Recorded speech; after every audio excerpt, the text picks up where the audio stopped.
frères bien-aimés dans le Seigneur, nous vous saluons au nom de notre Seigneur Jésus-Christ. Merci encore pour cette confiance que vous nous donnez du jour en jour. Le Seigneur nous accorde ce souffle de vie, le souffle de vie que nous n'achetons pas et qui vient de lui. Et grâce à cela, nous de notre côté, nous rachetons le temps, comme dit les Écritures, car les jours sont mauvais. Avec le temps que le Seigneur nous donne, nous faisons de plus en plus pour marcher dans sa volonté, dans sa parole, par sa grâce, bien sûr. Et aujourd'hui, nous allons continuer notre enseignement, ce qu'on avait commencé. Souvenez-vous, on avait parlé de la maison des deuils, qui était notre enseignement qu'on avait parlé l'autre fois. Et la maison des deuils, notre enseignement a pour texte principal, c'est dans Ecclésiaste chapitre 7, verset 2. C'est là-bas où nous avons tiré notre sujet, ou notre thème, si vous voulez bien. Le thème, c'était la maison des deuils. La maison des deuils, j'espère ceux qui ont suivi l'autre vidéo précédente qu'on avait publiée. Dans cette vidéo, on avait parlé des maisons des deuils. Aujourd'hui, c'est la suite. Je vais sans plus tarder aller avec vous lire ce passage d'Ecclésiaste chapitre 7, verset 2. Il est écrit: mieux vaut aller dans une maison des deuils que d'aller dans une maison des festins, car c'est là la fin de tout homme, et celui qui vit prend la chose à cœur. Bien-aimés, comme on l'avait si bien dit dans l'émission précédente, que les sages Salomon nous conseillent d'aller dans la maison des deuils. Et vous savez, comme j'avais précisé et comme les Écritures le disent bien, que dans la maison des deuils, en fait, les Écritures disent bien que Salomon était l'homme le plus sage du monde, l'homme le plus intelligent du monde. Il n'y avait personne sur terre qui avait l'intelligence comme l'intelligence de Salomon. Il n'y avait personne. L'intelligence de Salomon dépassait l'intelligence de tout homme sur terre. Et cet homme avait reçu cette intelligence du Seigneur. Ça ne venait pas de lui, mais ça venait du Seigneur. Et ce qui veut dire, c'est comme quelqu'un qui est rempli du Saint-Esprit. Quand quelqu'un est rempli du Saint-Esprit, ce qu'il dit, ce n'est plus lui qui dit, mais c'est l'Esprit du Seigneur qui parle. Voilà pourquoi, regardez bien, vous allez lire dans les Écritures, même quand vous voyez, la Bible dit Paul, ou pardon, la Bible dit Pierre et Jean, ou Pierre, devant les sacrificateurs, les souverains sacrificateurs à l'époque, devant Anne et Caïphe, quand on les avait aussi traînés, parce qu'on avait aussi traîné les apôtres devant ces souverains sacrificateurs, et ainsi de suite. Les Écritures précisent souvent qu'il est rempli du Saint-Esprit. Et rempli du Saint-Esprit, Pierre ouvra la bouche, parle.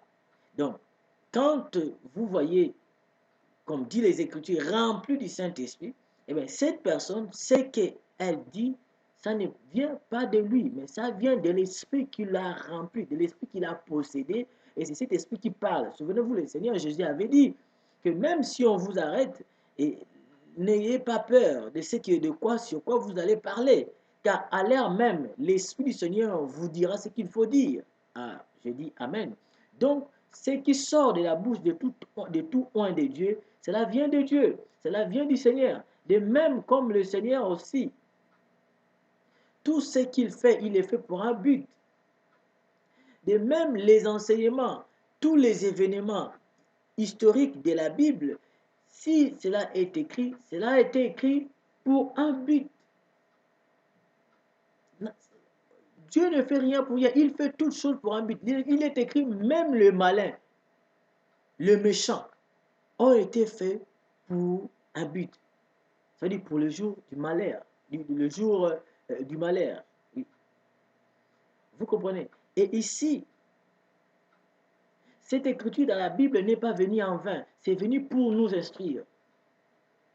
Et comme j'avais donné le passage de Jean chapitre 4, 5, verset 39, où le Seigneur nous dit que vous sondez les Écritures parce que vous pensez trouver en elles la vie éternelle. Cependant, ce sont elles qui rendent témoignage de moi. Donc, les Écritures au pluriel rendent témoignage du Seigneur Jésus-Christ. De même, cette Écriture aussi, que Salomon nous parle et qui nous conseille, cette Écriture rend aussi témoignage du Seigneur Jésus. Et ajoutant encore que il s'agit d'un grand sage, d'un plus intelligent qui nous conseille d'aller dans la maison des deuils. Et on avait expliqué avec vous que signifie la maison des deuils. Le Seigneur nous a fait grâce de comprendre que la maison des deuils, c'était rien d'autre que l'assemblée des sanctifiés, l'assemblée des saints. L'église du Seigneur, c'est une maison des deuils. Parce que c'est là où se réunissent les cadavres. Pardon, c'est là où se réunissent les aigles. Parce qu'il y a un cadavre. Et on avait souligné bien que dans la maison des deuils, au jour où nous sommes, cette écriture se réfère à Christ. Quand on dit maison de deuil, c'est qu'il y a un malheur, il y a une mort. Et on avait dit que cette mort, c'est Christ, c'est Jésus. C'est Jésus. Souvenez-vous, l'apôtre Paul va dire que quand nous réunissons pour prendre la Sainte Seine, il a cité, il a dit le jour, là, il dit que le Seigneur a dit faites ceci en mémoire de moi. Et Paul, l'apôtre, précise que chaque fois que nous le faisons en mémoire de la mort de Christ. Et j'aime bien cette écriture. Si le Seigneur nous fait grâce, on peut encore lire ça. Parce que là-dedans, l'apôtre précise, il précise bien qu'il ne s'agit pas de se réunir en mémoire il ne s'agit pas de se réunir en mémoire de la résurrection de Christ, non. Mais il s'agit de se réunir en mémoire de sa mort. Vous voyez? Le Seigneur a dit, car j'ai reçu, la Bible dit dans 1 Corinthiens chapitre 11, verset 23, il dit, car j'ai reçu du Seigneur ce que je vous ai enseigné. C'est que le Seigneur Jésus, dans la nuit où il fut livré, prit du pain. Et après avoir rendu grâce, le rompit et dit, ceci est mon corps. Vous comprenez? Ceci est mon corps qui est rompu pour vous. Faites ceci en mémoire de moi. Quand on dit, et mon corps, c'est mon corps qui est rompu pour vous, ça veut dire mon corps qui est donné, qui est mis à mort pour vous. Et verset 24, il dit, et après avoir rendu grâce, le rompit et dit, ceci est mon corps, oui, comme on l'a dit. Et verset 25, il dit, de même, après avoir soupé, il prit la coupe et dit, cette coupe est la nouvelle alliance en mon sang. Faites ceci en mémoire de moi. Toutes les fois, écoutez, toutes les fois que vous en boirez, car toutes les fois que vous mangez ces pains et que vous buvez cette coupe, vous annoncez la mort du Seigneur jusqu'à ce qu'il vienne. La Sainte Seine n'annonce pas l'arrivée. La Sainte Seine n'annonce pas la résurrection de Jésus, non. La Sainte Seine n'annonce pas le millénium, ça n'annonce pas la vie que nous allons mener après le retour de Christ. Non, la Sainte Seine, nous commémorons la mort. Vous comprenez? Nous commémorons la mort du Seigneur Jésus. C'est-à-dire, c'est en mémoire de sa mort. Or, ceux qui sont assis là où il y a une mort, sont des gens qui sont endeuillés, qui sont en deuil. Donc cet homme-là, c'est lui Christ, c'est lui Jésus qui est mort. Donc, église, c'est une maison de deuil. Parce que l'église s'est réunie en mémoire d'une mort. Souvenez-vous, le mot église, si vous voulez, en grec, qui veut dire ecclesia, ça veut dire qui est sorti hors d'eux. Donc, l'église sortie hors d'eux. Nous sommes sortis du monde. Et nous formons une maison de deuil parce que nous commémorons la mort de notre Seigneur. En d'autres termes, c'est lui le cadavre. Mais oui, et Salomon précise que dans la maison de deuil, là-bas, c'est la fin. Car celui qui vit prend les choses à cœur. Et dans la maison de deuil, c'est là-bas où les gens doivent prendre conscience aussi. Salomon, les sages, t'a conseillé d'aller dans la maison de deuil. Oh, frère, il ne s'agit pas de commencer à partir dans des décès. Bon, ce n'est pas mauvais d'aller assister les gens qui ont perdu un frère, une sœur, une mère, un père, une connaissance. Les assister, c'est bien. Manifester l'hospitalité, c'est bien. Mais attention, quand il s'agit des Écritures saintes, il ne faut pas donner des interprétations charnelles, sinon vous allez tuer le peuple. Les Écritures saintes rendent témoignage de Jésus-Christ. Je ne cesserai à dire ces choses. Vous devez écouter et comprendre. Je m'adresse aux hommes entre griffes de Dieu.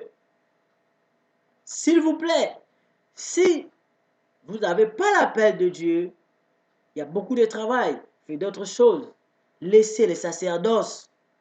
Vous tuez l'œuvre de Dieu à cause de vos sentiments, à cause de vos égoïsmes, à cause de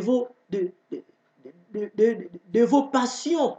On ne serve pas Dieu parce qu'on a la passion de lui servir.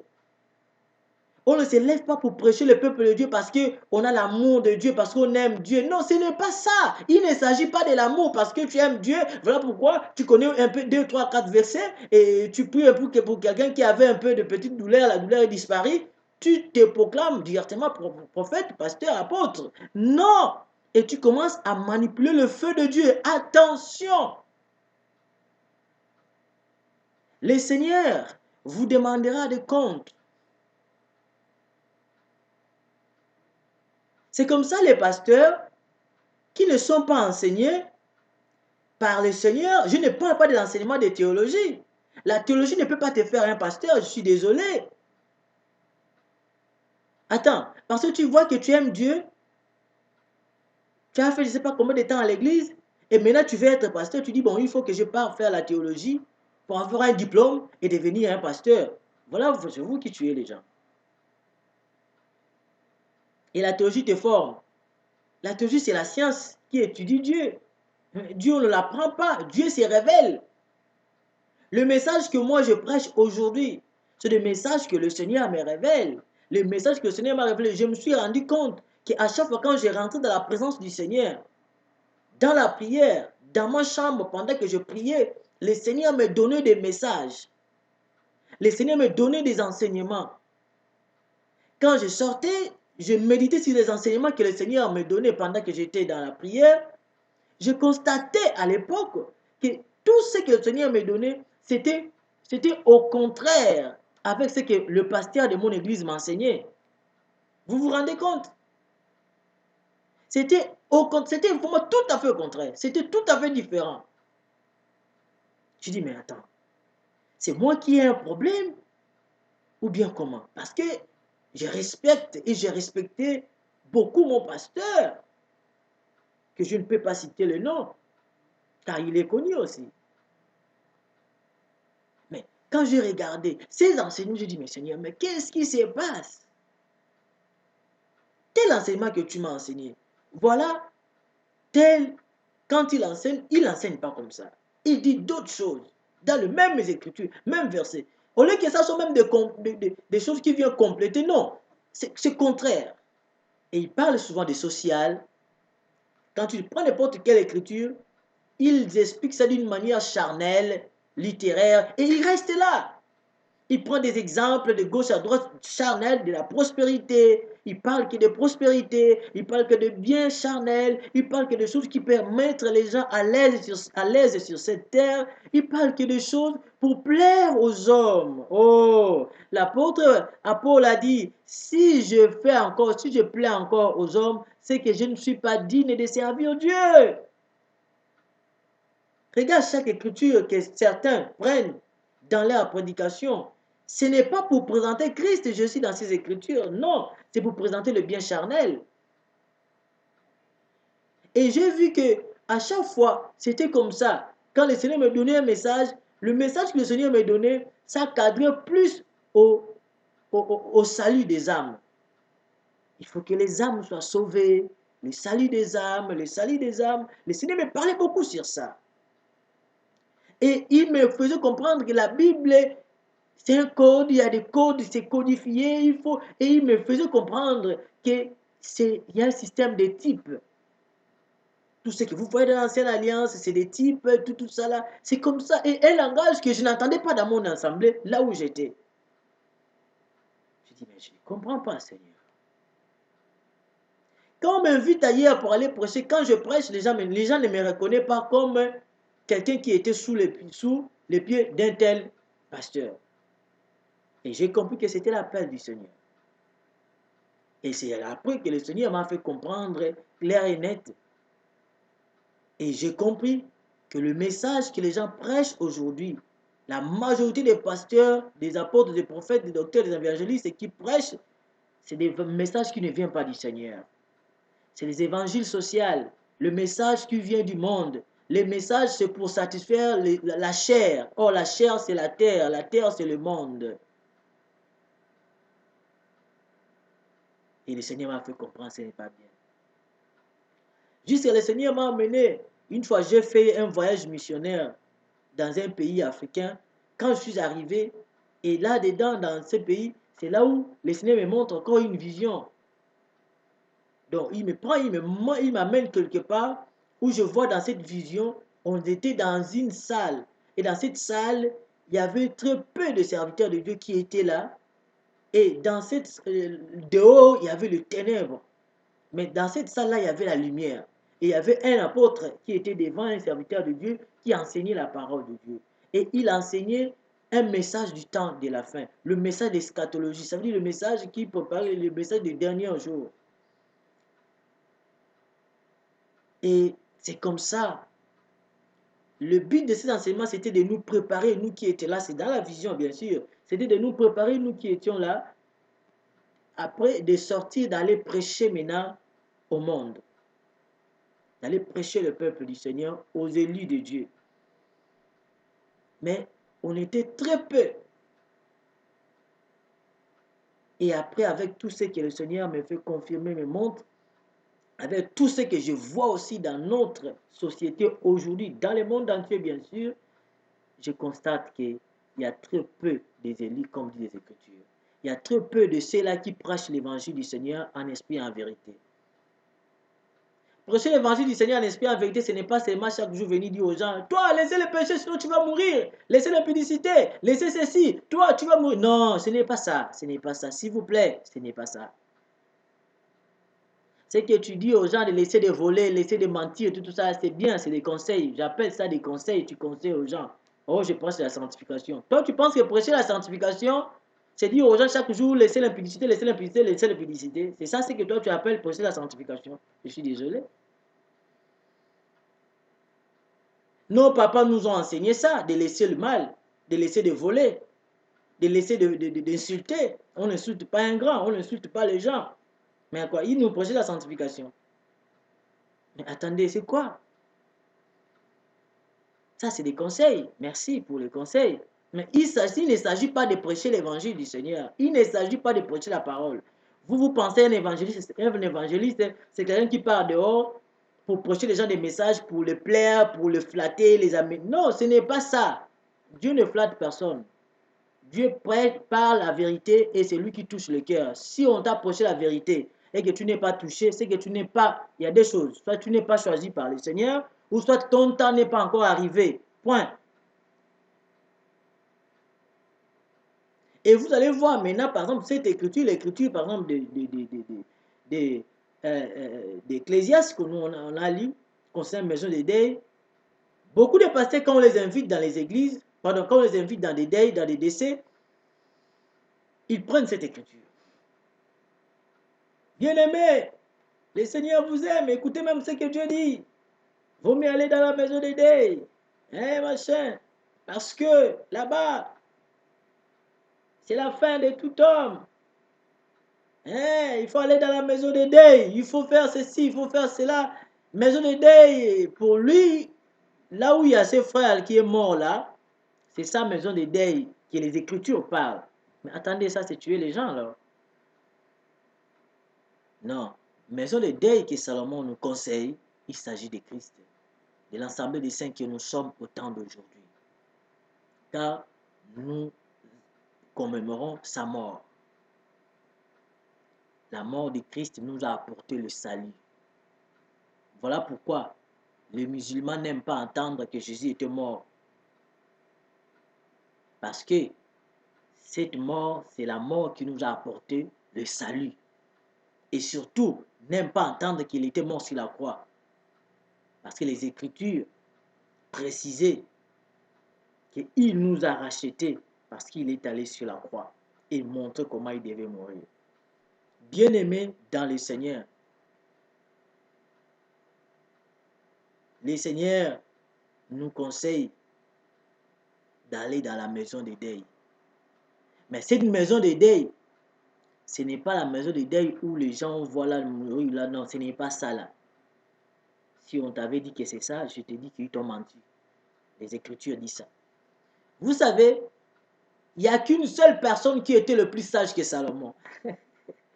Salomon a parlé, il a dit, les Écritures nous disent qu'il était le plus sage de tous les sages. Il était le plus intelligent, l'homme riche. Les gens venaient de gauche à droite pour écouter l'enseignement de Salomon. Oh là là, c'était fort et formidable. Mais un homme est venu. Et cet homme était plus sage que Salomon, plus intelligent que Salomon. Il a dit, ici, il y a plus fort que Salomon. Hein? Cet homme, il s'agissait de Jésus. Il s'agissait de l'homme de Galilée. C'est lui qui est l'homme le plus fort. C'est lui qui est le plus sage. En Jésus, Christ, il incarnait la divinité de Dieu comme dit les Écritures, certes, mais en lui, on trouve tous les prophètes. On trouve tous les vaillants héros de l'Ancien Testament. Jésus était le plus fort. Samson, on l'avait appelé l'homme le plus fort sur la terre. Il n'y avait personne qui était plus fort que Samson. Mais Christ était plus fort que Salomon. Parce que Salomon était plus fort que Samson. Parce que Samson était le type de Jésus. Donc, Christ, en lui, il y avait tout ce. Parce que ces gens qui sont venus avant, ils ont parlé de Jésus. Ils ont parlé de Jésus, bien-aimé. Maintenant, l'homme de Jésus, la personne de Jésus, quand il est venu, il y a un homme qui l'avait dit, que Jésus a dit, suivez-moi, suis-moi. L'homme l'a dit, Seigneur, oui, je vais te suivre, mais laisse-moi d'abord aller enterrer mon père. Laisse-moi d'abord aller enterrer mon père. Mais le Seigneur a dit, laissez les morts enterrer leurs morts. Oh, franchement, comment est-ce que les morts peuvent-ils enterrer une mort ou d'autres morts? Le langage du Seigneur était souvent compliqué à comprendre. Oh, c'est comme Moïse. Moïse dit à Dieu, Seigneur, moi je bégaye. Je ne sais pas parler. Israël ne m'écoutera pas. Et d'abord, je n'ai pas un langage facile. J'ai une langue embarrassée. Quand toi, tu lis cette écriture, tu dis que Moïse bégayait. Oui, les écritures disent que Moïse bégayait. Moïse n'a pas parlé à Pharaon parce qu'il bégayait. Comme on dit, il ne pouvait pas parler. Et Dieu a pris Aaron comme son porte-parole. Oui, là c'est noir sur blanc quand tu lis les Écritures. Mais cette Écriture rend témoignage de Christ. En quoi Moïse bégayait? Moïse, son langage, le peuple ne pouvait pas comprendre. Sachez qu'en Égypte, Moïse n'a jamais parlé au peuple ni au Pharaon. C'est Aaron qui parlait, parce que Aaron parlait à la place de Moïse. Car le langage de Moïse, personne ne pouvait comprendre. Mais imaginez, regardez un peu vous-même. Regardez comment c'est flou. Pour vous comprendre, vous faire comprendre que les Écritures de Dieu, la parole de Dieu, on ne les lit pas avec l'intelligence qu'on accueille dans les écoles. Ce n'est pas ça. Regardez. Si déjà Aaron pouvait comprendre ce que Moïse parlait, ça veut dire que le peuple aussi pouvait comprendre. Mais oui, quelqu'un qui a un langage difficile, que les gens ne peuvent pas comprendre. Mais comment Aaron doit comprendre ça et interpréter? Aaron, c'était israélite. Ok? Aaron était aussi hébreu. Comment Aaron avait compris? Comment Aaron comprenait ça? Et c'est lui qui expliquait au peuple. Ça ne te dit rien quand tu lis cette écriture. Mais c'est normal. Parce que c'était des choses type qui aujourd'hui, c'est comme le Seigneur. Quand Jésus le Seigneur est venu, la Bible dit qu'il parlait en parabole. Et le peuple ne comprenait pas ce qu'il disait. Un jour même, ses disciples ont dit, mais Seigneur, pourquoi tu parles en parabole? Ils ne te comprennent pas. Tu parles en parabole. Il a dit, il est écrit, je viendrai et j'ouvrirai ma bouche en parabole, afin qu'ils écoutent, mais qu'ils ne comprennent pas. Afin qu'ils se répandent et que je les guérisse et je les sauve. Et même les apôtres ne comprenaient pas le langage du Seigneur, car il y avait trop de paraboles. C'est ça le langage embarrassé. C'est ça le langage que le peuple ne peut pas comprendre. Aujourd'hui, beaucoup de gens, quand ils lisent les Écritures, ils trouvent toujours Moïse bégayé. Ils n'ont pas un Aaron pour interpréter. Or, notre Aaron, c'est le Saint-Esprit. C'est lui qui nous aide à comprendre le langage du Seigneur Jésus-Christ. C'est lui qui nous aide à comprendre le langage biblique. C'est lui qui nous aide à comprendre ce qui est écrit dans les Écritures. Arrêtez les histoires de prendre 2-3 versets et tu soutiens tes faiblesses là-dedans. Ou tu soutiens ton escroquerie là-dedans. Arrêtez. Le Saint-Esprit interprète. C'est lui qui nous aide à comprendre. Et le Seigneur dit, laissez les morts, enterrez leurs morts. Oh, mais là-bas, Salomon a dit, vaut mieux aller dans la maison de deuil. Mais comment le Seigneur va venir? Il va dire, il faut laisser les morts enterrer leurs morts. Oh, ça paraît contradictoire. Non, le Seigneur voulait nous faire comprendre. Seulement que la maison de deuil, le deuil que Salomon parle là-bas, ce n'est pas ces deuils-là qu'on trouve partout, partout. Non, ce n'est pas ça. Il s'agit de Christ. Il s'agit de Jésus qui est de sa mort, qui devait venir et qui devait mourir. Et dans son église, réuniront à l'attente de son retour. Ils seront là en mémoire de lui pour commémorer sa mort. Voilà la maison de deuil. Et vous savez, nous allons lire une écriture avec vous. Quand il y avait un décès, quand il y avait un deuil en Israël,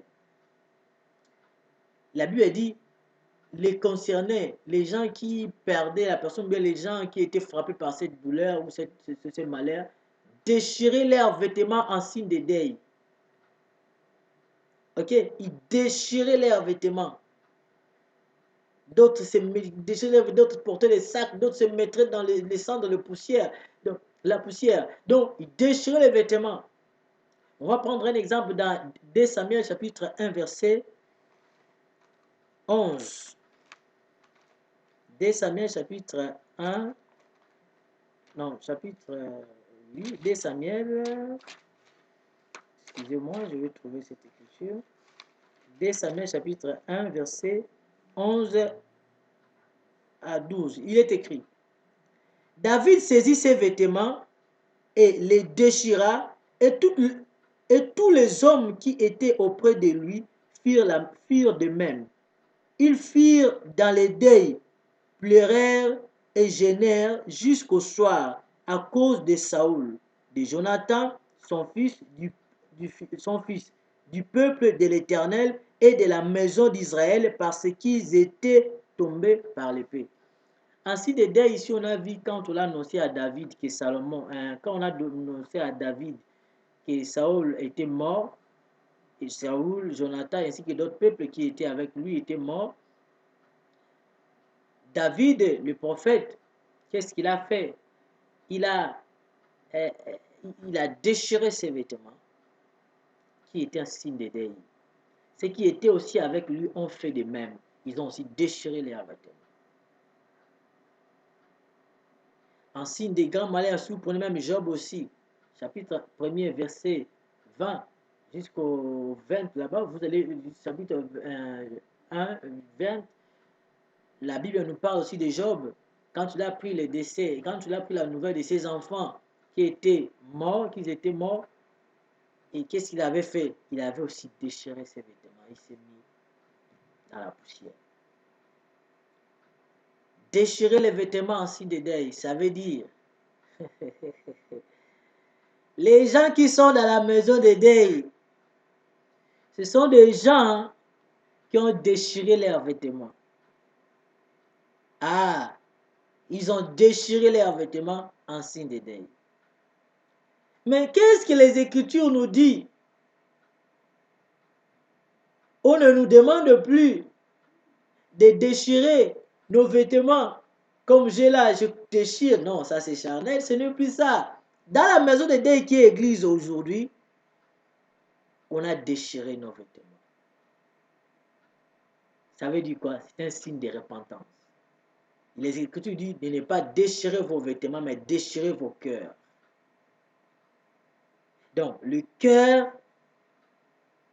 ça veut dire, c'est séparer des vieils hommes. Vous voyez, c'est séparer des vieils hommes, de déchirer nos cœurs, d'avoir la repentance sincère. Voilà pourquoi j'ai dit, dans la maison de deuil, dans la nouvelle alliance, c'est une maison de sanctifiés, des gens qui sont mis à part, et des gens qui ont vécu la repentance du Seigneur. Quand le maître est venu, le message qu'il commençait à enseigner aux gens, il a dit, repentez-vous car le royaume de Dieu est proche. Bien avant lui, quand Jean-Baptiste est venu, il a demandé aux gens de se repentir aussi. Christ est venu, il a dit la même chose et il a expliqué. Les apôtres sont venus, ils ont aussi dit la même chose, de se repentir. Repentez-vous, le royaume de Dieu est proche. Mais aujourd'hui, quand les gens s'élèvent, qu'est-ce qu'il nous dit? Venez à Jésus recevoir les bénédictions, les mariages, les habits, les vêtements, oui, tout ça là. Venez à Jésus. Ça dit, pour eux, on vient à Jésus pour avoir tous ces biens éphémères de cette terre. Non!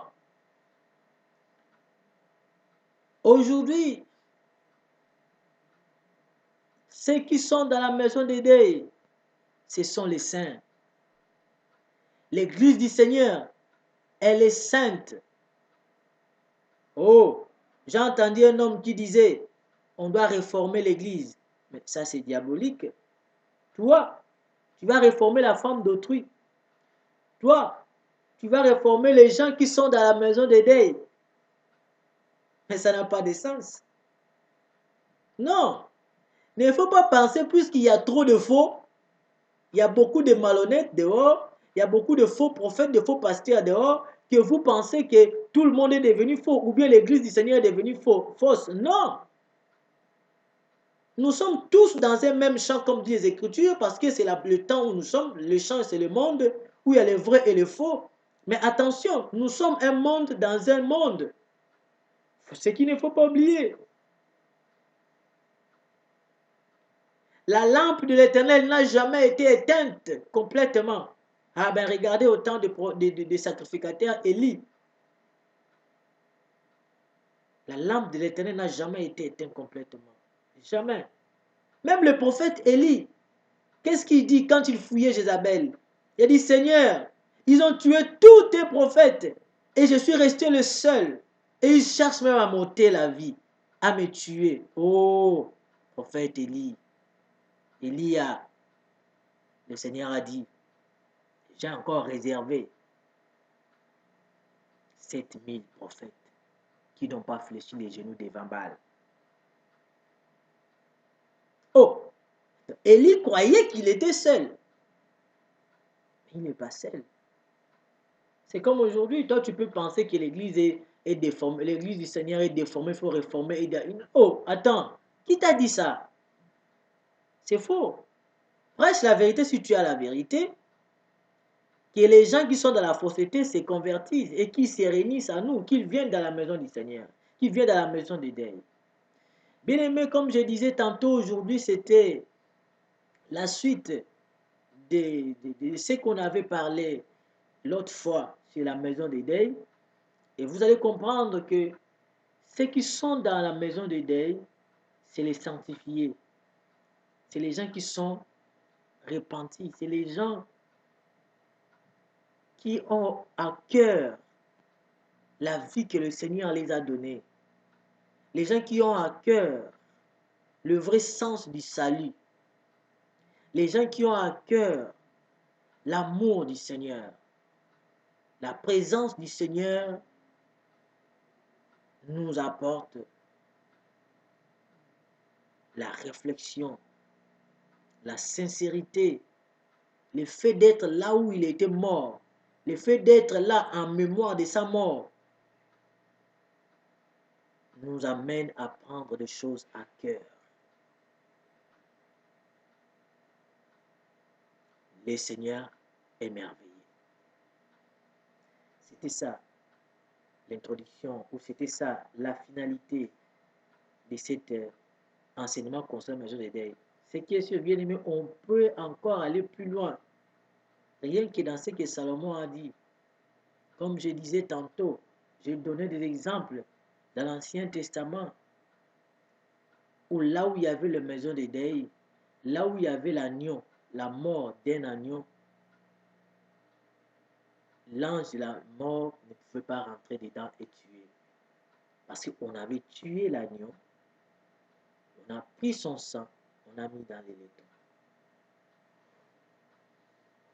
L'ange de mort ne pouvait pas frapper cette maison. C'est l'image aussi. C'était l'image du temps où nous sommes.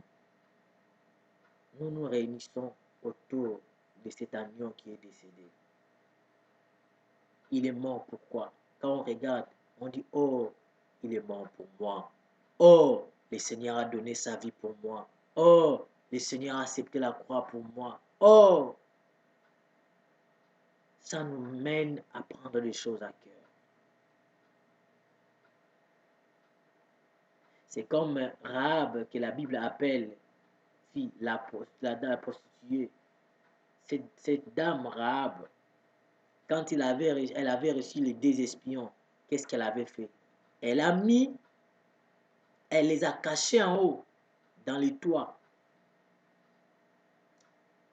Et cette dame Rahab, quand il a sauvé ses espions, les espions sont partis. Les espions, vous connaissez l'histoire. Qu'est-ce que dit les Écritures? La Bible dit, Rahab a demandé aux deux espions que Josué avait envoyés en disant, promettez-moi, jurez-moi que vous allez me sauver la vie et sauver la vie de ma famille, de la maison de mon père. Et que personne ne nous tuera quand vous allez venir pour prendre les pouvoirs. Rahab était dans Jéricho.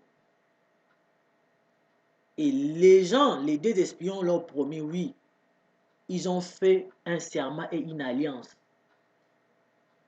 Mais la condition qu'ils avaient donnée à Rahab, pour que quand il va venir, qu'il ne tue pas, qu'il ne détruit pas la maison du père de Rahab, donc la famille de Rahab, il a dit, il faut prendre le fil des cramoisis, le fil qui a en couleur rouge, si on peut dire ça simplement. Vous allez placer ça sur la fenêtre là où on est sorti. Crochez ça. Et toute ta famille, toute la maison de ton père doit être dans cette maison. Comme ça, quand nous allons venir, nous allons voir ces signes des cramoisis, ces signes des fils rouges que tu vas mettre là. Nous allons comprendre que, ici, dans cette maison, il y a cette femme, Rahab, ainsi que sa famille, et on ne va pas les détruire. Il faut qu'on passe à côté. On part détruire ailleurs. Rahab, c'est l'image de l'Église au temps où nous sommes. C'est l'image de l'Église des nations au temps de la fin. Signe rouge, ce n'est que le signe de l'image du sang. Or, quand on prend le sang, on suppose qu'on a tué un animal. On a tué, c'est qu'on a versé le sang. Et en versant le sang, on a tué. Et quand on tue, on est dans les deuils. Quand on tue, il y a une mort. Et on prend son sang, on met comme signe. Quand ils vont passer pour exterminer, pour frapper, parce que le jugement de Dieu avait frappé Jéricho, et voilà comment ceux qui seront dans cette maison de deuil, qui est la maison aussi des Rahab, là où était Rahab, toute sa famille, ils n'étaient pas touchés. C'est l'Église aujourd'hui. Il est mort et il a versé son sang pour nous. C'est le Seigneur Jésus. À cause de lui, les portes ou la porte de la mort ne prévaudront pas contre elle. Parce que l'Église est là, dans la présence de ces signes de la mort de Christ, et le sang nous couvre. Pardon, je ne dis pas de commencer à prier, Seigneur, ton sang, verser le sang du Seigneur dans la maison, dans nos sacs, dans nos vêtements, mettre le sang de Jésus partout, dans des voitures que je vais prendre. Oh, attends, toi, tu ne respectes pas le Seigneur. Quand tu dis ce genre de choses, et tu dis ça aussi au Seigneur. Seigneur, j'envoie, je mets ton sang partout, dans les sang, dans des maisons, dans des taxis. Oh, c'est pas ça, pardon. Ça, c'est des prières que Dieu ne connaît pas ça.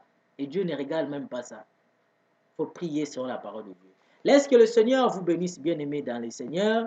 Merci pour cette confiance que vous nous avez accordée. Et que Hammashia vous bénisse et qu'il vous accorde encore la grâce et qu'il vous ouvre encore les yeux spirituels pour comprendre les Écritures et de marcher selon le Seigneur.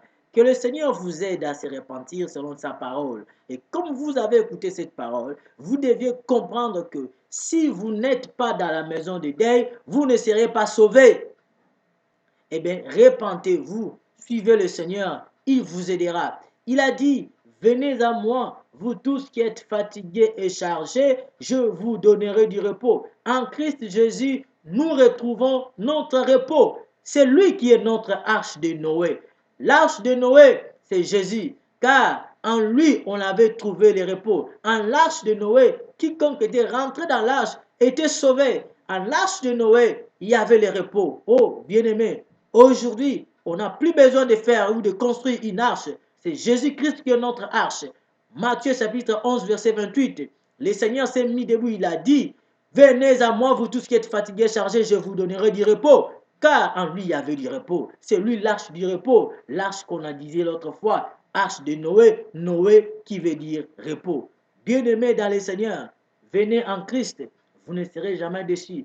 Ne cherchez pas à laisser d'abord le péché que tu as avant de venir à Christ ou bien de croire à lui. Non. Crois à la parole de vérité. C'est le Seigneur qui t'amènera à laisser le péché. Oui, aucun homme peut laisser le péché par ses efforts ou par ses propres sentiments. Non.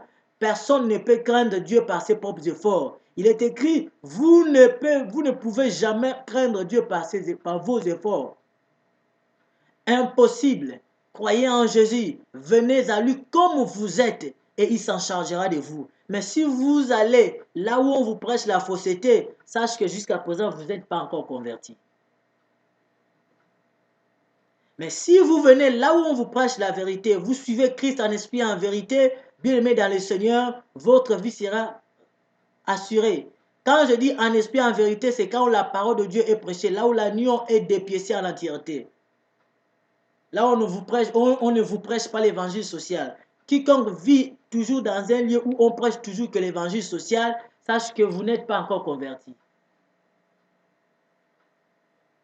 On vous voit comme des païens. Amen. Donc, le Seigneur vous aide. Et la maison de deuil, c'est Christ. Que Ramachia vous bénisse. Que le Seigneur vous ouvre des portes. Que le Seigneur vous comble encore de sa grâce et de sa bénédiction pour que tout ce que vous allez faire soit selon sa volonté. Au nom de Jésus-Christ. Au nom de Jésus-Christ, que le Tout-Puissant vous bénisse. Merci.